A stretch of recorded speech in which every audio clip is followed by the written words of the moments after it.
Bismillahirrahmanirrahim. Assalamualaikum warahmatullahi wabarakatuh. Hai guys, perkenalkan kami dari kelompok 5 yang beranggotakan Vina Veronica, Febriani, Nola Kifani, dan Arbani.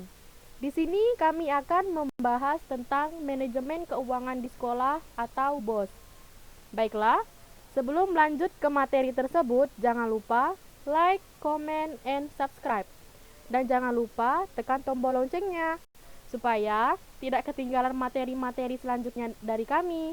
Baiklah, langsung saja kita ke pembahasan yang pertama. Pengertian manajemen keuangan. Menurut Depdiknas tahun 2000 bahwa manajemen keuangan merupakan tindakan pengurusan atau ketatausahaan keuangan yang meliputi pencatatan, perencanaan, pelaksanaan, pertanggungjawaban, dan pelaporan. Dengan demikian, manajemen keuangan sekolah dapat diartikan sebagai rangkaian aktivitas mengatur keuangan sekolah, mulai dari perencanaan, pembukuan, pembelanjaan, pengawasan, dan pertanggungjawaban keuangan sekolah. Tugas manajer keuangan. Manajer keuangan sekolah berkewajiban untuk menentukan keuangan sekolah, cara mendapatkan dana untuk infrastruktur sekolah, serta penggunaan dana tersebut untuk membiayai kebutuhan sekolah.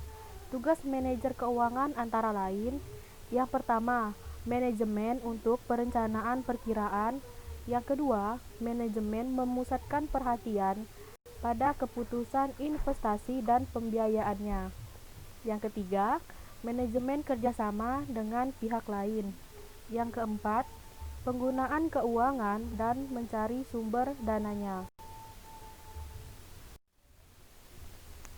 Proses pengelolaan keuangan di sekolah. Proses pengelolaan keuangan di sekolah meliputi: yang pertama, perencanaan anggaran; yang kedua, strategi mencari sumber dana sekolah; yang ketiga, penggunaan keuangan sekolah; yang keempat, pengawasan dan evaluasi anggaran; yang kelima, pertanggungjawaban. Pemasukan dan pengeluaran keuangan sekolah diatur dalam Rancangan Anggaran Pendapatan dan Belanja Sekolah atau RAPBS. Ada beberapa hal yang berhubungan dengan penyusunan RAPBS, antara lain: yang pertama, penerimaan; yang kedua, penggunaan; dan yang ketiga, pertanggungjawaban. Sumber-sumber keuangan sekolah. Di sini ada 5. Yang pertama, dana dari pemerintah. Dana dari pemerintah disediakan melalui jalur anggaran rutin dalam daftar isian kegiatan atau DIK yang dialokasikan kepada semua sekolah untuk setiap tahun ajaran. Yang kedua, dana dari orang tua. Siswa pendanaan dari masyarakat ini dikenal dengan istilah iuran komite. Besarnya sumbangan dana yang harus dibayar oleh orang tua siswa ditentukan oleh rapat komite sekolah. Yang ketiga, dana dari masyarakat. Dana ini merupakan sumbangan sukarela yang tidak mengikat anggota masyarakat sekolah yang menaruh perhatian kepada kegiatan pendidikan sekolah. Yang keempat, dana dari peserta. Dana ini dipungut dari siswa sendiri atau anggota masyarakat yang menikmati pelayanan kegiatan pendidikan tambahan atau ekstrakurikuler, seperti pelatihan komputer, kursus bahasa Inggris, atau keterampilan lainnya. Yang kelima atau yang terakhir, dana dari kegiatan wirausaha sekolah. Ada beberapa sekolah yang mengadakan kegiatan usaha untuk mendapatkan dana. Dana ini merupakan kumpulan hasil berbagai kegiatan wirausaha sekolah yang pengelolaannya dapat dilakukan oleh staf sekolah atau para siswa, misalnya koperasi, kantin sekolah, bazar tahunan, wartel atau usaha fotokopi. Peran dan fungsi manajemen keuangan sekolah. Peran dan fungsi manajemen keuangan sekolah adalah menyediakan berbagai informasi kuantitatif, terutama yang bersifat keuangan, agar berguna dalam pengambilan keputusan ekonomi pada suatu entitas pendidikan. Berbagai informasi keuangan tersebut dapat digunakan oleh stakeholders sekolah dengan perannya masing-masing meliputi sebagai berikut.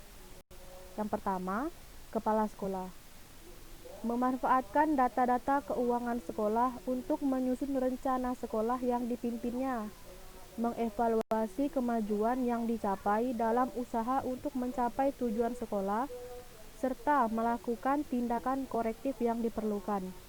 Yang kedua, guru dan karyawan merupakan kelompok yang tertarik pada informasi mengenai stabilitas dan profitabilitas di sekolahnya.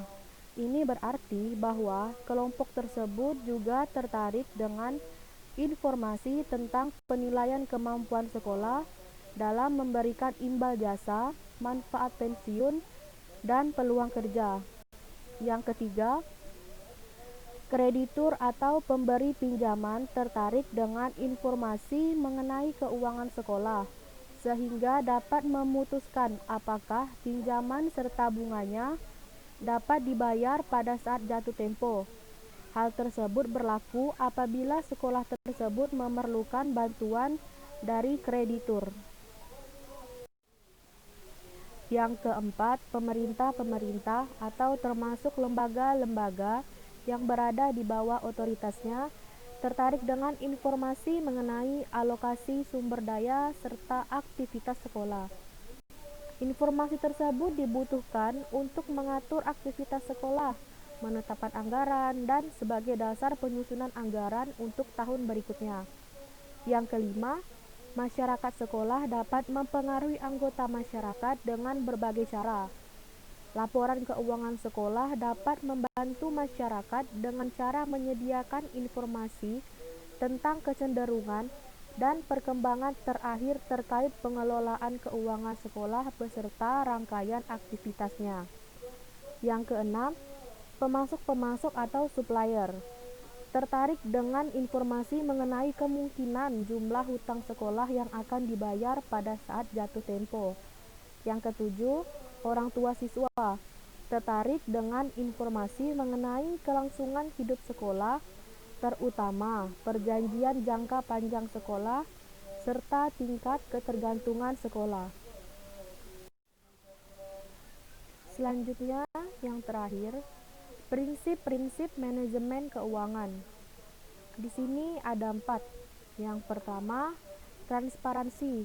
Transparansi di bidang manajemen berarti adanya keterbukaan dalam mengelola suatu kegiatan.